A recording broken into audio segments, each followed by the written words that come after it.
नमस्कार, psychologist Kamlesh पिसाकर YouTube channel में आपका स्वागत है। आज हम बात करेंगे वेबिनार ऑन फ्लावर थेरेपी इस बारे में। हमारे साथ मैडम है। मैडम अपना परिचय देंगे।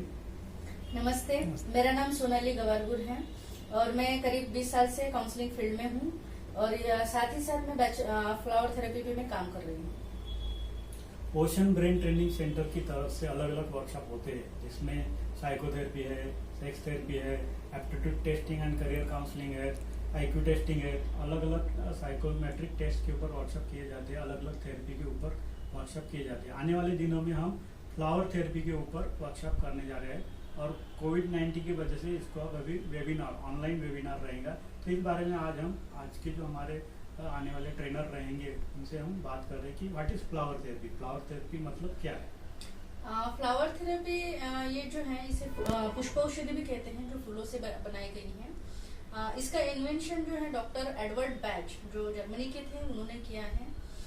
जो पहले एमबीबीएस थे उन्होंने एमबीबीएस का एजुकेशन किया, उसके बाद में उस पर प्रैक्टिस भी की थी, लेकिन कहीं ना कहीं उनको वो अपने आप को संतुष्ट नहीं महसूस करते थे। उनको ऐसा लगता था कि बीमारी जो होती है उसकी जड़ मानसिक समस्याएं होती हैं। अगर हम मानसिक समस्याओं पे काम करें तो शारीरिक बीमारियां अपने आप कंट्रोल में आ सकती हैं। और इसी को ध्यान में रखते हुए फिर उन्होंने अपनी एलोपैथी की भी प्रैक्टिस छोड़ दी और फिर कुछ साल उन्होंने इन्वेंशन किया। उसमें फिर उनको ऐसा लगा कि होम्योपैथी के जो जनक थे डॉक्टर हनीमन, उनको ऐसा लगा कि हनीमन और इनके जो विचार है वो काफी सिमिलर है, तो उन्हें लगा कि शायद यहाँ पे उनको कुछ मिल जाए। और फिर उन्होंने बीएचएमएस किया। बीएचएमएस करने के बाद में वो काफी हद तक उनको लगा कि ये अच्छी है ट्रीटमेंट, तो फिर उन्होंने उस पर काम करना शुरू किया। लेकिन कुछ ही महीनों के बाद में उन्हें ये रियलाइज हुआ कि इसका जो भी है मतलब सिस्टम है मेडिसिन का, तो थोड़ा क्रिटिकल है। किसी पेशेंट को अगर ट्रीटमेंट देना है तो काफी पढ़ना पड़ता है, तो वो क्रिटिकल लगा और तब तक पेशेंट भी वेट नहीं करता, पेशेंट को रिलीफ चाहिए होता है। तो एडवर्ड बैच का ये था कि ऐसी कुछ ट्रीटमेंट हो जो वक्त भी कम ले और साथ ही व्यक्ति के मानसिक स्थिति पर भी वो काम करे। फिर उसके बाद उन्होंने फिर बीएचएमएस को भी ड्रॉप कर दिया। फिर आगे चल के वो इसी तरीके से इन्वेंशन करने लगे कि मानव के जो स्वभाव है, स्वभाव पे अगर हम काम करें तो कहीं ना कहीं हम बीमारियों को ठीक कर सकते हैं।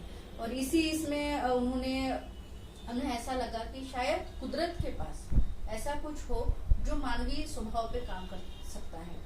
तो उनका एक बार ऐसा हुआ कि वो अकेले में बैठे थे और उनका एक ध्यान गया एक पीले रंग की छोटे से फूल की तरफ, जिस पर कुछ ओस की बूंदें पड़ी थी और सूरज की किरणें पड़ रही थी। तो वो काफी खूबसूरत दिखाई दे रहा था। तो उन्होंने बस यूं ही उसको टेस्ट किया। उन्हें ऐसा लगा कि शायद ये कुछ अलग है, तो इस पे अगर हम प्रोसेस करें तो हमें कुछ मिल सकता है। और इसी से फिर उनका इन्वेंशन का जन्म हुआ और धीरे धीरे वो इस पर काम करने लगे। इसके बाद कभी ऐसा हुआ कि अब स्वभाव अगर समझने हैं तो पहले व्यक्ति को समझना जरूरी है। तो ऐसे ही एक बार वो किसी पार्टी में गए थे और पार्टी में जाने के बाद में उन्होंने कुछ लोगों को देखा, लोगों की भीड़ देखी। हर व्यक्ति, हर बंदा, उनको ऐसा लगा कि एक दूसरे से अलग है। और फिर उसके बाद में उनको एक क्लिक हुआ कि ऐसा हो सकता है कि हम स्वभाव के यदि ग्रुप डिवाइड करें तो हमें व्यक्ति का ट्रेड समझ में आ जाएगा, उस हिसाब से हम ट्रीटमेंट भी दे पाएंगे।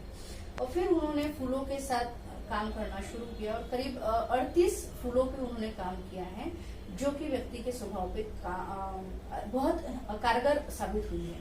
तो इस तरीके से इसका जन्म हुआ और इसीलिए इसको बैच फ्लावर थेरेपी भी कहते हैं। ये बैच फ्लावर थेरेपी जो है कौन कौन सी बीमारी के ऊपर कारगर है? बैच फ्लावर जो है वो स्पेशली शारीरिक किसी भी बीमारी पे काम नहीं करता है।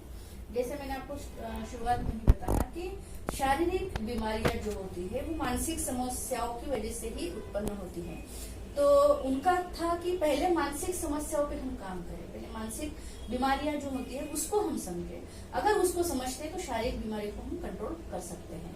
तो ये जो दवाइयां हैं ये स्पेशली आपके स्वभाव के ऊपर काम करती हैं, इमोशंस के ऊपर काम करती है।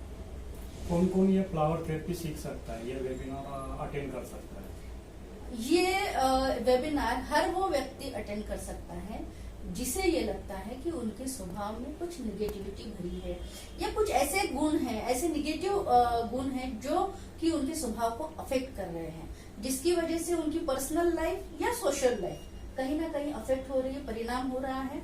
तो हर वो बंदा, इसके लिए एजुकेशन का कोई लिमिटेशन नहीं है कि इतना पढ़ा लिखा होना चाहिए या मेडिकल फील्ड से ही होना चाहिए।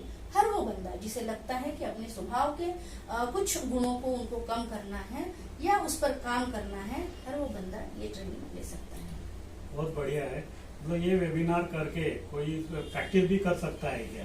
जी जी, अगर मतलब कोई सोचता है कि ये अपने अपना सोच है, मतलब अगर मुझे लगता है कि मुझे बस अपने फैमिली के लिए काम करना है तो आप फैमिली तक भी सीमित रख सकते हो। कोई हाउसवाइफ है, उसे लगता है कि मुझे अपने बच्चों के लिए या मुझे मेरे लिए ही करना है, तो वो अपने तक सीमित रख सकती है।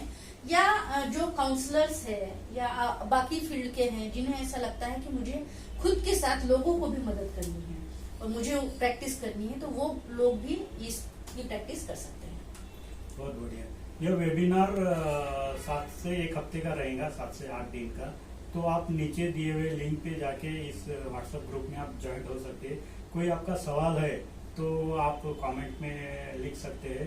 इस वेबिनार की जानकारी आपको वहाँ से मिल जाएंगी। तो इस वेबिनार का आपको सर्टिफिकेट भी, ई सर्टिफिकेट प्रोवाइड किया जाएगा, जिससे आप वो सर्टिफिकेट्स के भरोसे भी आप अच्छे से प्रैक्टिस कर ही सकते हैं। तो कोई इसको मतलब सर्टिफाइड करना है ऐसा कोई जरूरी नहीं है। बिना सर्टिफाइड के भी आप काम कर सकते हैं, लेकिन आपको इसका सर्टिफिकेट मिल जाएगा। आपको अगर कोई सवाल है तो आप इसमें पूछ सकते हैं। धन्यवाद। धन्यवाद।